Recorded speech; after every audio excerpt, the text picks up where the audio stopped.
Hello friends, आज के lecture में मैं आप लोगों को ये चैप्टर जो हमारा जेनेटिक था वो स्टार्ट करने जा रही हूँ। इससे पिछले वाले लेक्चर में मैं आप लोगों को बेसिक इन्फॉर्मेशन दी थी। तो चलिए हम लोग शुरू करते हैं। उससे पहले हमारे जो पिछले लेक्चर थे जो में कुछ बेसिक बताया हुआ था, उसमें एक लड़की ने कमेंट किया था कि ये पूरा टोटली जो है वो फिजिक्स वाला का कॉपी किया हुआ है। तो कॉपी करने का मतलब ये नहीं हुआ कि हम उसका वीडियो जो दिखाया हुआ है वो स्क्रीनशॉट करके डाल रहे हैं। ये मेरा खुद का नोट्स है, मैं खुद पढ़ती हूँ फिजिक्स वाला से। कि उन बच्चों के लिए है जो वो बैच को नहीं बैच को ये कहने का मतलब हुआ वो नहीं प्रीफर कर सकते उतना। तो मैं उन लोगों के लिए बता रही हूँ, ये मेरा खुद का मेहनत है जो कि मैं आप लोगों को समझाती हूँ, बताती हूँ। तो खैर छोड़िए वो सब बातें, हम लोग पढ़ते हैं, ठीक है। Heredity, transmission of character from parent of offspring. कहने का मतलब हुआ हेरिडिटी।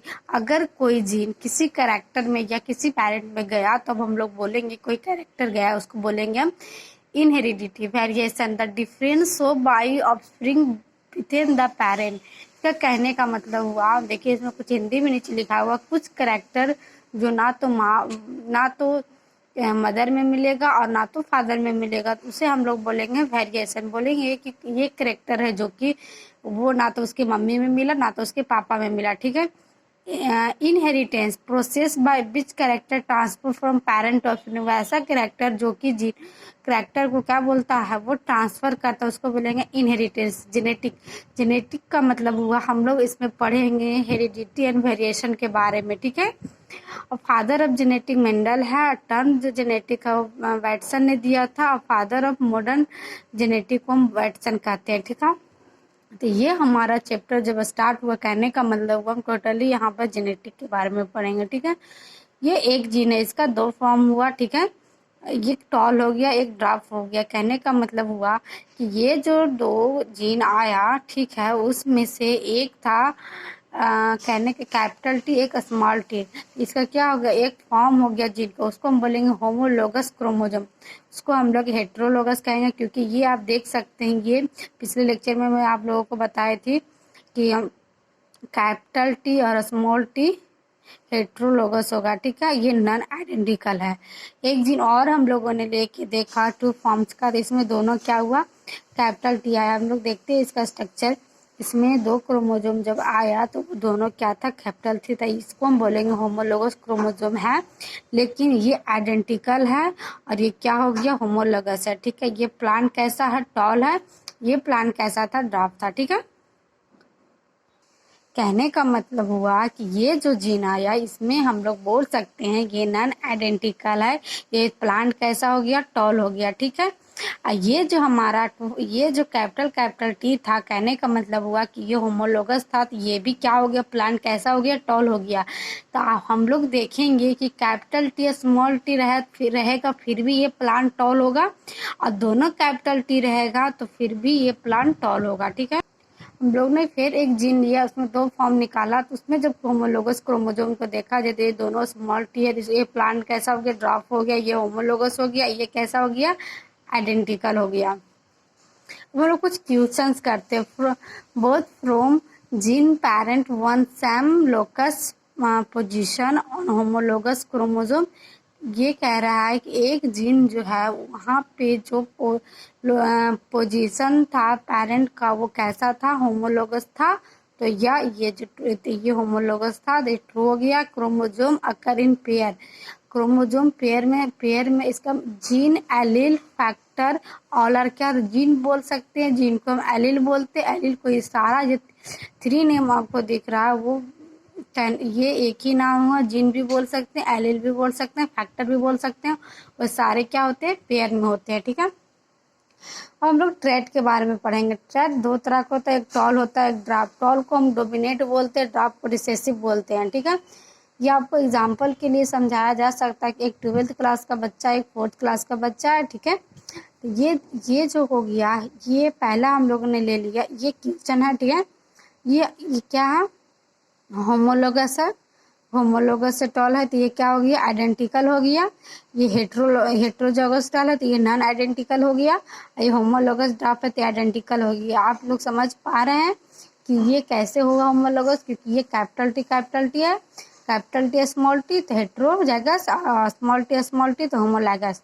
यह आपको बस याद करने के लिए, अगर दोनों सेम रहा यानी कि कैपिटल टी रहेगा तो ये होमोलोगस होगा, और कैपिटल टी और स्मॉल टी रहेगा दोनों अलग तो उसको हम बोलेंगे हेट्रोजाइगस होगा। ठीक है, अब हम लोग पढ़ेंगे डोमिनेंट एलील के बारे में। The allele which can also express in presence of non identical allele. कहने का ये कह रहा है कि एलील जो रहेगा वो कैसा एक्सप्रेस करेगा, ये नॉन आइडेंटिकल एलील को एक्सप्रेस करेगा। इसके अलावा डोमिनेंट एलील जो है कि एक्सप्रेस करेगा आइडेंटिकल एलील को, और ये जो है एक्सप्रेस करेगा होमोजाइगस कंडीशन और हेट्रोजाइगस कंडीशन, दोनों को ये शो करेगा। आपको बस सिंपल से समझना है कि डोमिनेंट एलील जो नॉन आइडेंटिकल भी होता है, ये आइडेंटिकल भी होगा, और इसके अलावा होमोलोगस और हेट्रोलोगस दोनों होगा। और रिसेसिव एलील में है ये केवल आइडेंटिकल एलील होगा, और ये केवल होमोलोगस कंडीशन को ही शो करेगा। ठीक है, homologous tall capital T heterozygous tall, capital T small T homozygous dwarf small T. अब हम लोग कुछ क्वेश्चन करते हैं। ठीक है, true and false. Dominant allele can only express in presence of its identical. आप लोगों को मैं अभी बताई कि डोमिनेंट एलील है जो कि वो आइडेंटिकल और नॉन आइडेंटिकल दोनों शो करता है, ये क्या हो जाएगा, फॉल्स होगा। Can also express non identical allele. ठीक है, dominant allele can express in presence of its identical allele, yes, क्योंकि डोमिनेंट एलील मैं आप लोगों को अभी बताई थी कि डोमिनेंट एलील जो है कि वो आइडेंटिकल भी शो करता है। ठीक है, dominant allele can express in present of its non identical allele, yes, dominant allele जो है कि वो नॉन आइडेंटिकल एलील भी शो करता है। आगे है both identical and non identical allele true.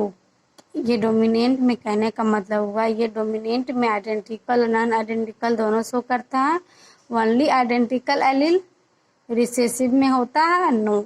ये कहने का मतलब हुआ कि ये जो हमारा ओनली आइडेंटिकल, रिसेसिव में क्या होता है, ओनली आइडेंटिकल होता है, तो क्या हो गया, ट्रू हो गया। रिसेसिव है जो कि नॉन आइडेंटिकल होता, रिसेसिव में नॉन आइडेंटिकल नहीं होता तो ये फॉल्स हो गया। होमोलोगस डोमिनेंट, कहने का मतलब हुआ कि होमोलोगस डोमिनेंट जो है कि किसमें होता है, दोनों, ये रिसेसिव में होता है तो ट्रू हो गया। उसी प्रकार हेट्रोलाइगस जो है कि, जिससे देखिए होमोलोगस कब होगा, जब कैपिटल टी होगा तो ट्रू हो गया। हेट्रोलाइगस कब होगा, जब कैपिटल टी स्मॉल टी होगा तो ट्रू हो गया। ओनली होमो कब होगा, जब कैपिटल रहेगा। और ओनली हेट्रो कब होगा, होमो कब होगा, जब ये होमोलोगस, जब ये कैपिटल टी स्मॉल टी रहेगा तब होगा। हेट्रो जब कब होगा, तब ये कैपिटल टी और स्मॉल टी रहेगा तब होगा। ठीक है, एक मिनट, आप लोगों को यहाँ पर एक रॉन्ग लिखा हुआ है, ये जब रहेगा कैपिटल टी तब यहाँ पर ये ट्रू होगा। ठीक है, विच, ये जो आप लोगों के एनसीईआरटी में कुछ क्वेश्चन है उसका आंसर है which trait can express in heterozygous condition yellow seed colour, which trait can express heterozygous condition and homozygous condition yellow seed, which trait can express only homo yellow pod terminal dwarf और आर। ठीक है, Milton ने 7 character की study की तो बस 14 trade की स्टडी की तो 14 वैरायटी और 7 पेयर ऑफ ट्रैड। ठीक है, इसके बारे में आप लोगों को आगे भी बताऊंगी। ठीक है, कुछ फिलिंग द ब्लैंक्स है। Term allele homologous heterologous given by, ये किसने दिया था, वैटसन ने दिया था।